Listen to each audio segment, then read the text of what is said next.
Marcos 5:21 diz assim: tendo Jesus passado no barco para o outro lado, ajuntou-se a ele grande multidão, enquanto ele estava junto ao mar. Então chegou um dos principais da sinagoga, por nome Jairo, o qual, vendo-o, prostrou-se aos seus pés e rogava-lhe muito: minha filha está à morte, rogo-te que venhas e lhe imponhas as mãos para que sare e viva. Pelo que Jesus foi com ele, grande multidão o seguia, comprimindo. Certa mulher que havia 12 anos tinha uma hemorragia e que havia padecido muito à mão de vários médicos, e despedindo tudo o que tinha, sem contudo nada aproveitar, pelo contrário, ainda pior, ouvindo falar de Jesus, veio por detrás entre a multidão e tocou na sua veste. Dizia ela: se tão somente tocar nas vestes, sararei. Imediatamente lhe estancou a hemorragia e sentiu no seu corpo estar curada do flagelo. Jesus, conhecendo que de si mesmo saíra poder, voltou-se na multidão e perguntou: quem tocou nas minhas vestes? Responderam-lhe os discípulos: vês que a multidão te aperta e dizes: quem me tocou? Porém ele olhava em redor para ver a quem isto fizera.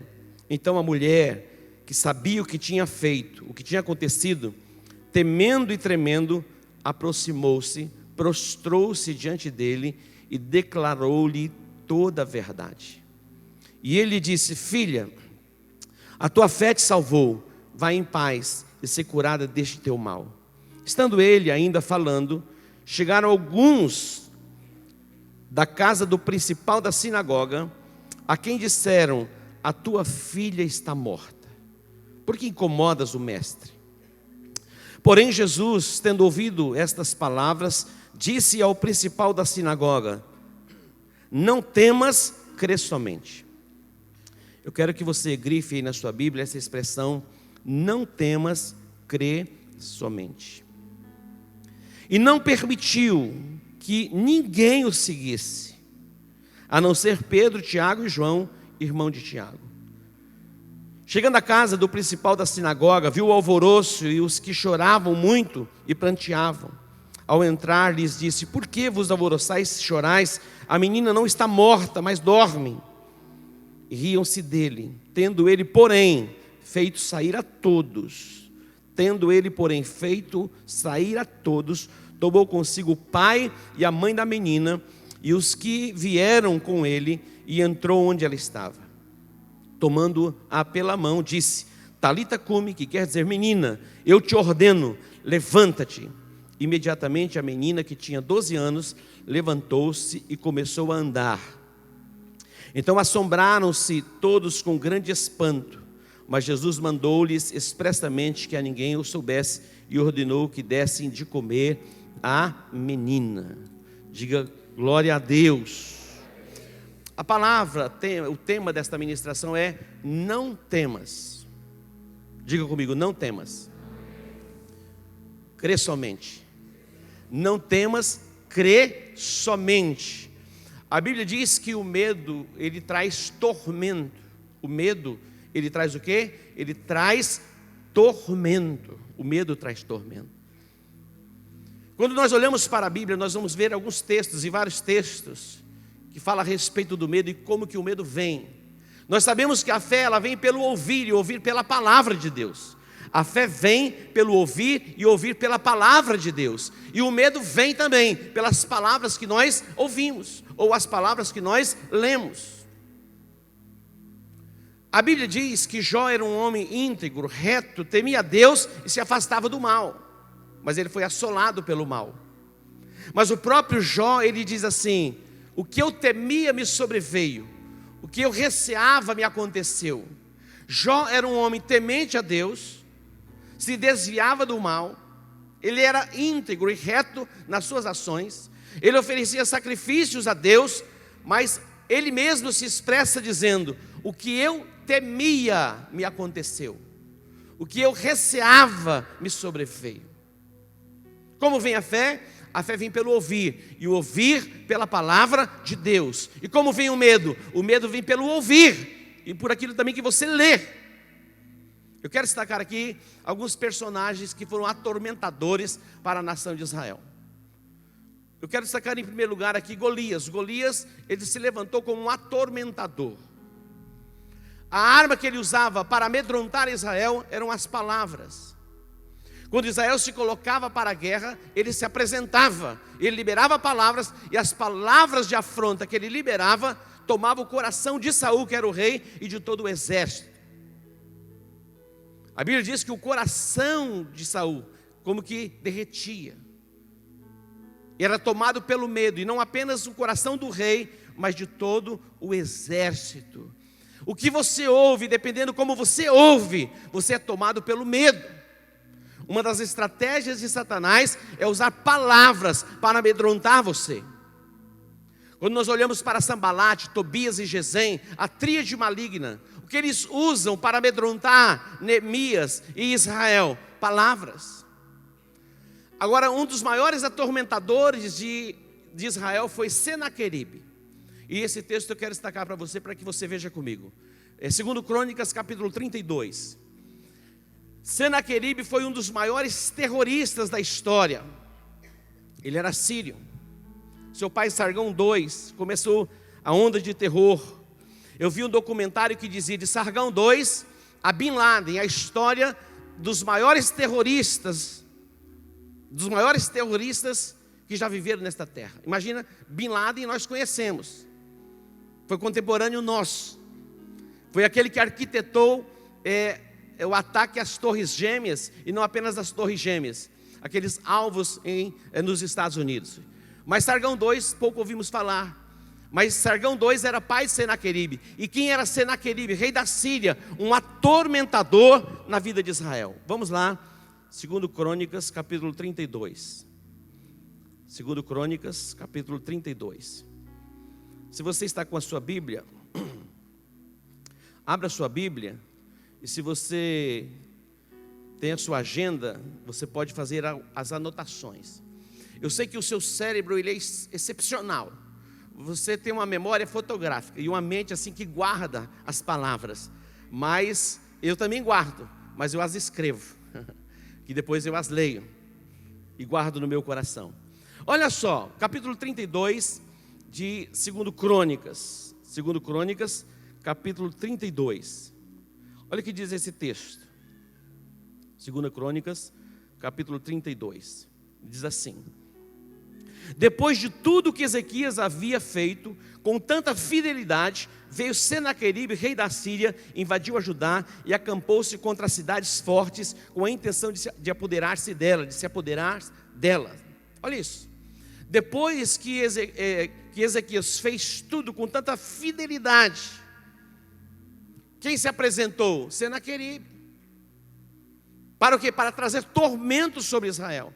É possível que você diga assim: olha, eu estou servindo a Deus na plenitude, na totalidade, na minha integridade, e Satanás vem para me afrontar. É assim mesmo. Foi assim, é assim e vai continuar sendo assim. Mas Deus nos deu armas poderosas para vencermos o inimigo. Amém? Foi assim, é assim e vai continuar sendo assim. Mas Deus nos deu armas poderosas para vencermos o inimigo. E hoje você vai ser ativado numa arma poderosa para vencer esse espírito de medo que tem assolado a sua alma, assolado a sua mente. Quantos aqui já passaram assim, olha, alguém deu uma espirradinha assim, tsim, e você falou, epa. Quantos aqui, olha só, ontem eu estava no avião, quando eu entrei no avião, uma menina entrou tossindo. E aí aquele espírito já veio assim, coronavírus. O diabo trabalha assim, meu irmão. Mas eu vou mostrar o caminho, você vai poder colocar para fora esse pensamento que vem assolando a sua alma, assolando a sua mente. Eu quero profetizar que praga alguma vai chegar à sua casa, praga alguma vai chegar à sua tenda, mas você precisa aprender a usar as armas corretas. Praga alguma. É interessante porque Ezequias fez tudo o que tinha que fazer. Ele serviu a Deus com integridade. Ele fez as reformas que precisavam ser feitas. Ele reordenou as coisas do templo. Estava tudo em ordem. Mas de repente se apresenta quem? Senaqueribe. Os demônios, eles trabalham para colocar o medo no nosso coração. E o que alimenta os demônios é o medo. O medo é o alimento que nutre os demônios. Agora vamos ver aqui. Olha a afronta. Versículo 10. Assim diz Senaqueribe, rei da Síria: em que confiais, vós que vos deixais sitiar em toda Jerusalém? Versículo 11. Não vos incita Ezequias para morrerdes da fome e a sede, enquanto diz: o Senhor nosso Deus nos livrará das mãos do rei da Síria. Olha isso. Não é Ezequias o mesmo que tirou os seus altos e os seus altares e disse a Judá e a Jerusalém: diante de um só altar vos prostrareis e sobre ele queimareis incenso? 13. Não sabeis vós o que eu e os meus pais fizemos a todos os povos das outras terras? Acaso puderam de qualquer maneira os deuses das nações destas terras livrar a sua terra das minhas mãos? Qual foi de todos os deuses dessas nações que meus pais destruíram o que pôde livrar o seu povo do meu poder? Como, pois, poderá o vosso Deus vos livrar das minhas mãos? Olha aqui, as palavras de Senaqueribe eram palavras de afronta, para trazer o quê? Medo no coração de Ezequias e no coração do povo. Agora atente para o versículo 18. Então clamaram em alta voz em judaico, agora vai falar na língua deles, para que eles entendam, contra o povo de Jerusalém, que estava sobre o muro, para o que? Os atemorizar e os perturbar, a fim de quê? A fim de tomar a cidade. Percebe? A estratégia que o diabo usa é a mesma. Ele quer plantar o medo no seu coração. Aqui Senaqueribe se levanta com palavras dizendo: olha, não existe Deus algum em tempo algum que pode livrar qualquer nação das mãos dos meus pais, do meu pai, e tampouco vai livrar vocês das minhas mãos. Não vos deixe enganar Ezequias. Essa é conversa fiada. Ninguém está protegido, ninguém está guardado. Satanás vai trabalhar exatamente assim nesses dias. Então, não acredite nisso não. Todos vocês vão ser contaminados. Ninguém vai ser contaminado. Eu não serei contaminado. A minha casa não será contaminada. E a sua casa também não será contaminada. O diabo já está dizendo assim: olha, você tem uma viagem marcada para 1932. Cancela. Porque o vírus vai estar lá dentro do avião. O vírus vai estar no inferno. Mas você vai fazer o que tem que fazer. E o medo não vai tomar conta do seu coração. Você pode dar um aplauso ao Senhor? Porque o diabo, ele trabalha com o medo. A arma poderosa de Satanás é o medo. O medo traz o que? Traz tormento, incerteza, insegurança. Mas a palavra de Deus ativa a nossa fé, nos guarda, nos protege e nos livra do mal. Senaqueribe, ele se levanta e agora ele começa a falar na língua deles. E alguém vai querer usar a própria palavra de Deus para confundir você. Aquelas pessoas estavam sobre o muro. Interessante, volte aqui um pouquinho. O que Ezequias vai fazer? E é isso que você deve fazer. No versículo 32, olha o que Ezequias faz quando ele soube que Senaqueribe se levantava. Versículo 3 diz que ele teve conselho com seus príncipes. Olha isso, versículo 3: teve conselho com seus príncipes, com seus homens valentes. Olha só, você não deve buscar conselho com qualquer pessoa. Diz o texto que ele foi buscar conselhos com os príncipes de Israel e com os homens valentes. Você não deve consultar homens fracos, indecisos, inseguros, fracos na fé. Aqui diz o texto que ele não procura qualquer pessoa para se aconselhar. Ele vai se aconselhar com os príncipes e com homens valentes. Nós temos em nosso meio aqui homens valentes. Nós temos em nosso meio príncipes que vão liberar a palavra sobre nós, e sobre a igreja, sobre a cidade, sobre a nação. E assim será. Agora, atente aqui mais um pouquinho, no versículo 2. Olha o conselho: para que tapasse as fontes das águas que havia fora da cidade, e eles os ajudaram. Tapar as fontes de águas que alimentavam quem? Os inimigos. Você precisa fechar todas as portas, todas as brechas, onde o inimigo é alimentado. O que alimenta o medo é aquilo que você ouve, é aquilo que você lê. É o que alimenta o medo. Assim como aquilo que você ouve e aquilo que você lê, alimenta a sua fé. Nós não andamos por vista, nós andamos por fé. A Bíblia diz que Pedro, ele caminhou por sobre as águas, até que ele observou o vento. Ele caminhou por sobre as águas, até que observou o vento. E alguém vai dizer assim: mas eu sou racional, apóstolo, eu estudei em Harvard, eu penso, eu não sou ignorante. Volte-se para a palavra, acredite na palavra, e a palavra está acima de qualquer coisa. A palavra está acima da sua razão, a palavra está acima da lógica. Não há lógica, não há razão, mas nós continuamos crendo na palavra, e a palavra nos protege, a palavra nos guarda. Eu estava vendo uma estatística, nos Estados Unidos, agora, por ano, morre cerca de 25 mil pessoas de gripe. Agora, sem o coronavírus, já morre. Mas o coronavírus já matou 2.000 e poucos chineses. Mas quase 200 mil ou mais já foram contaminados. E não morre assim. Não morre assim, meu irmão. Mas eu estou debilitado. Está debilitado o quê? Na fé ou no organismo? No físico, no seu biológico. Lógico, você alimenta a sua fé. Você tem uma alimentação saudável, você cuida do seu corpo, é importante. Mas a palavra de Deus, ela está acima de todas as coisas. Diga: a palavra de Deus está acima de todas as coisas. Interessante, porque nós já ouvimos falar de dengue, chikungunya, não sei o que lá mais, não sei o que lá mais, na verdade, SARS, não sei o que, e tantas outras coisas. E tudo vem como onda. Parece até que o vírus é fabricado depois para fazer um remedinho, para se ganhar dinheiro. Terrível.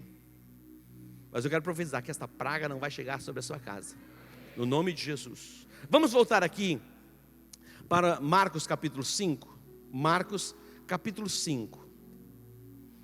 Esse texto fala a respeito de Jairo. Ele era um dos principais da sinagoga. Ele veio ter com Jesus, porque a sua filha estava à morte, estava enferma, já à morte. E quando ele vem a Jesus e pede para que Jesus vá à sua casa, para que ela fosse curada, entra no cenário uma mulher com fluxo de sangue. E Jesus se envolve com a multidão e com aquela mulher, e a mulher vai ser curada. Mas quando ele estava ali, envolvido com a multidão, e que aquela mulher é curada, de repente alguém chega e diz para Jairo: não incomodes mais o mestre, já morreu. Não incomodes mais o mestre, a tua filha está morta. Jesus ouviu. O que Jesus fez? Jesus concordou? Não. Simplesmente ele diz: Jairo, não temas, crê somente. Não temas, crê somente. A notícia era trágica, a notícia era real, a notícia era de morte. Mas Jesus é o autor da vida, e aquele que pode trazer dentre os mortos e ressuscitar, e trazer, a tornar a ter vida. Ele é a ressurreição e a vida. Jesus diz: não temas, crê somente. Agora, Jesus vai ser seletivo, diga seletivo. Jesus vai ser seletivo, porque Jesus não vai permitir que todas aquelas pessoas que estavam ao seu redor fossem com ele.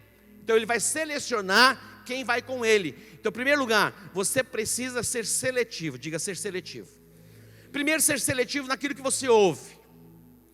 Você precisa selecionar aquilo que você ouve. Você estava vendo, o mundo hoje é de pessoas com influência, que não é a gripe influência, mas a influência que vem pelos youtubers. Na verdade, o mundo é esse.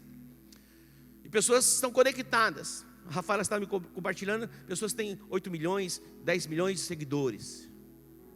E as pessoas vão se alimentando daquilo. A nossa chamada é para vivermos discipulado. O raiz, amém? não nos submetermos a esta influência e a esta onda que assola o mundo. Tem coisas boas, e você pode selecionar, lógico. Mas nós precisamos aprendermos a sermos seletivos naquilo que nós ouvimos. Tem gente querendo falar de sucesso que não conseguiu construir nenhuma casinha, não chegou a lugar algum. Tem gente querendo falar de casamento bem sucedido em família e está no terceiro, quarto casamento. Percebe? Então nós precisamos ser seletivos naquilo que ouvimos. Quem ouvimos? Diga, ser seletivo. Não ouça qualquer pessoa. E também não ouça qualquer pregador. Eu estou me conectando. Meu irmão, selecione. Você precisa ser seletivo até em quem você ouve no contexto de palavra. Por quê? O inimigo vai querer usar a própria palavra para confundir você.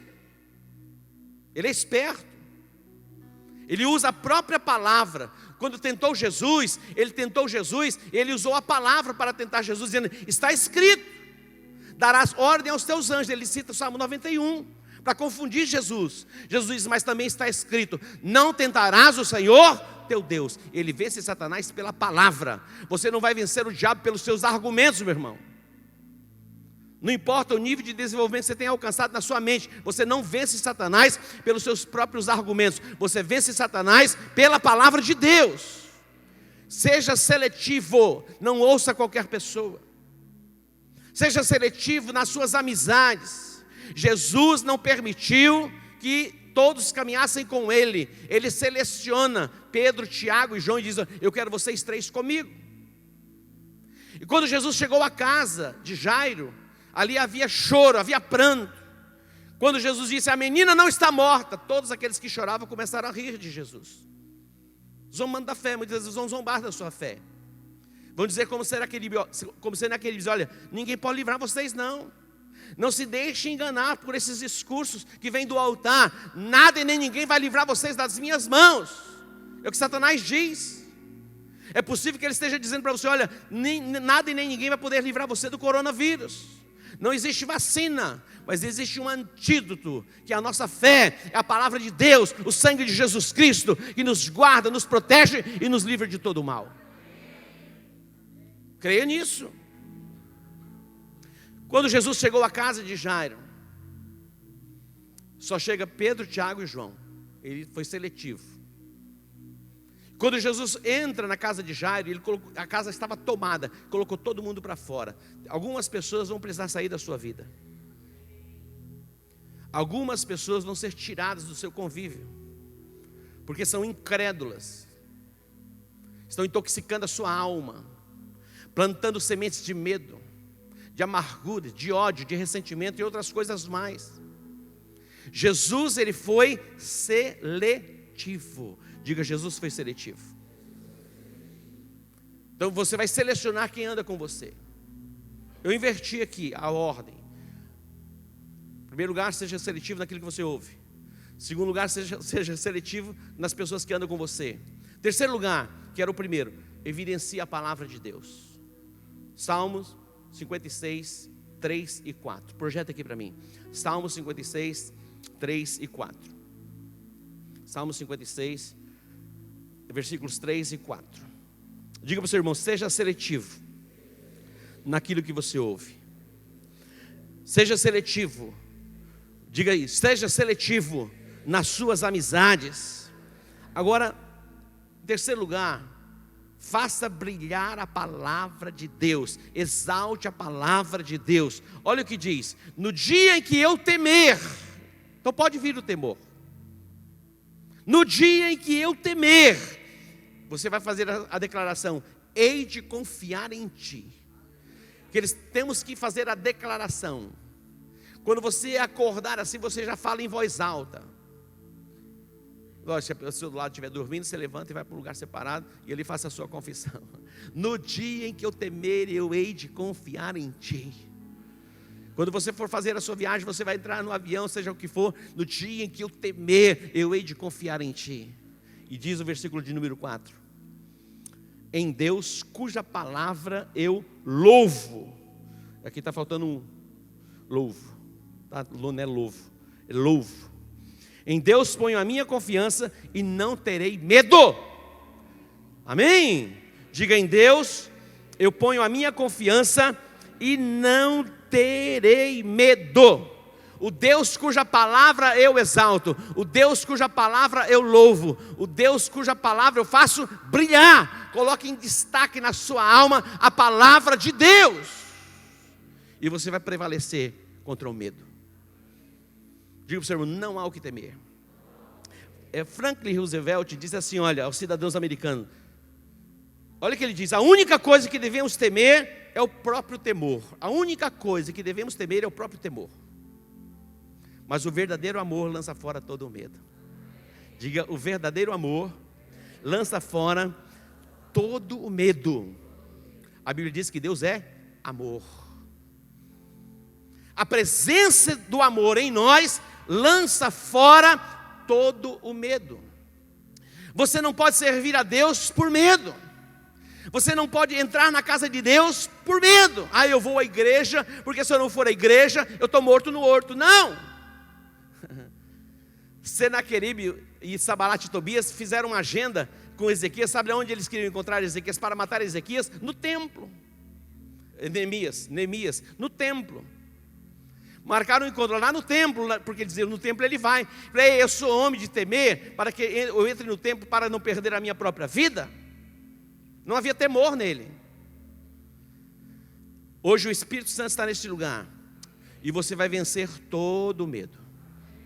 Diga, todo o medo está sendo vencido pelo poder do nome de Jesus. E quarto lugar, para encerrarmos, Filipenses 4, 8 a 9. Alinhe os seus pensamentos à palavra de Deus. Alinhe os seus pensamentos à palavra de Deus. Diz assim: quanto ao mais, irmãos, tudo que é verdadeiro, tudo que é honesto, tudo que é justo, tudo que é puro, tudo que é amável, tudo que é de boa fama, se há alguma virtude, se há algum louvor, nisso pensai. Olha só, alinhar o seu pensamento com a palavra de Deus. Versículo 9. O que também aprendestes e recebestes e ouvistes e vistes em mim, isso praticai, e o Deus de paz será convosco. Olha que extraordinário que o apóstolo Paulo está colocando. Olha que vocês aprenderam comigo, o que vocês receberam de mim, o que vocês ouviram de mim, o que vocês viram em mim, isso praticai, e o Deus de paz será convosco. Diga para o seu irmão, e o Deus de paz será convosco. Vamos ler o último texto, depois nós vamos cear. Salmo de número 91. Salmo 91. Tem uma tradução que eu quero ler para você. Dá aqui o meu celular. Recebi uma mensagem. Essa mensagem eu passei para o pastor Breno, e ele me passou aqui um versículo numa tradução, e eu quero ler para você. Olha isso. Salmo de 91, 8 diz assim, na minha Bíblia: somente com os teus olhos contemplarás e verás a recompensa dos ímpios. Agora o versículo 9: se fizeres do Senhor o teu refúgio e do Altíssimo a tua habitação, nenhum mal te sucederá, nem praga alguma chegará o quê? A tua tenda. Quem está dizendo isso? Diga Deus. Percebe? Deixa eu achar aqui o versículo que o pastor Breno me passou. Aqui. Diz assim: se fizer do Altíssimo o teu abrigo, do Senhor o seu refúgio, nenhum mal te atingirá, desgraça alguma chegará à tua casa, desgraça alguma chegará à tua tenda. Você acredita nisso? Ou você acredita no que a mídia está dizendo? Você acredita nisso? Ou você acredita no espírito do coronavírus, está dizendo assim: olha, nada e nem ninguém vai escapar de mim? Alguém quando espirrar, sim. Alguém já espirrou perto de você? O que você fez? Está amarrado, em nome de Jesus.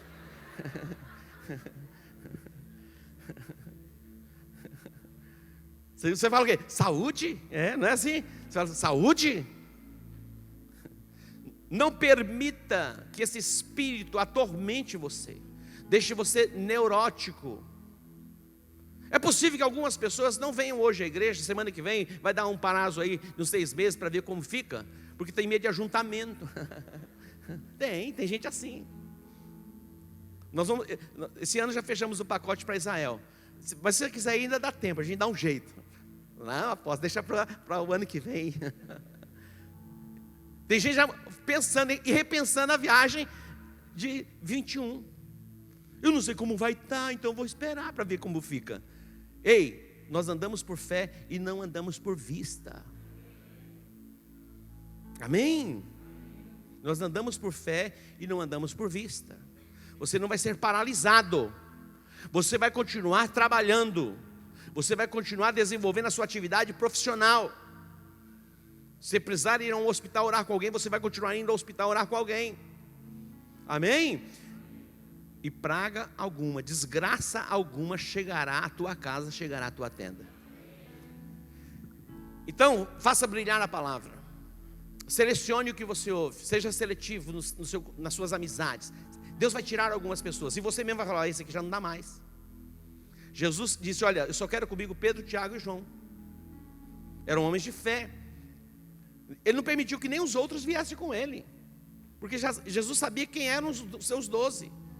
E o nível de fé de cada um. Ele falou, só permitiu que os 3 fossem. Existem coisas na sua vida que você não pode permitir que todas as pessoas tenham informações. Amém? E outra, você então, apóstolo, não posso compartilhar mais. Sim, você compartilha com quem? Com os príncipes, com homens valentes. Temos pessoas que são valentes para ajudar você. Imagina você aterrorizado, amedrontado, compartilhar algo com alguém que está mais aterrorizado e amedrontado que você. Os dois vão para a sepultura. Desmaiou, acabou. Não é assim? Tudo vai dar certo. Você não vai morrer, você vai viver e você vai contar os feitos do Senhor. Você pode aplaudir ao Senhor? Olha só. Nós vamos cear nessa perspectiva, trazendo à memória o que Cristo fez por nós. E pelo sangue de Jesus você vai estar protegido, guardado. E eles o venceram pelo sangue de Jesus e pela palavra do seu testemunho. E eles o venceram. Você vai tomar a ceia. Jesus encerrou o ciclo da Páscoa ali com os 12. Ele participa daquele momento, estabelece um novo tempo, um novo memorial de aliança, que fala de livramento, fala de proteção. A última praga que assolou o Egito foi a mortandade dos primogênitos. Mas todas as casas em que havia a marca do sangue do cordeiro que fora sacrificado, o anjo da morte não pôde entrar. Então a sua vida está guardada e protegida pelo sangue de Jesus. E nenhum mal, praga alguma chegará à tua casa. Diga, praga alguma vai chegar à minha casa. Diga, praga alguma vai chegar à minha tenda. Dê um aplauso a Ele. Se coloca em pé, eu vou orar. E você vai se preparando aí para ceiar. E você vai tomar o pão e o cálice, trazendo à memória o que Jesus fez por você. Na cruz do Calvário, Ele se fez maldição no seu lugar. Na cruz do Calvário, Ele levou os teus pecados. Na cruz do Calvário, Ele levou todas as tuas enfermidades. Isaías 53. Quem deu crédito à nossa pregação? E a quem se manifestou o braço do Senhor?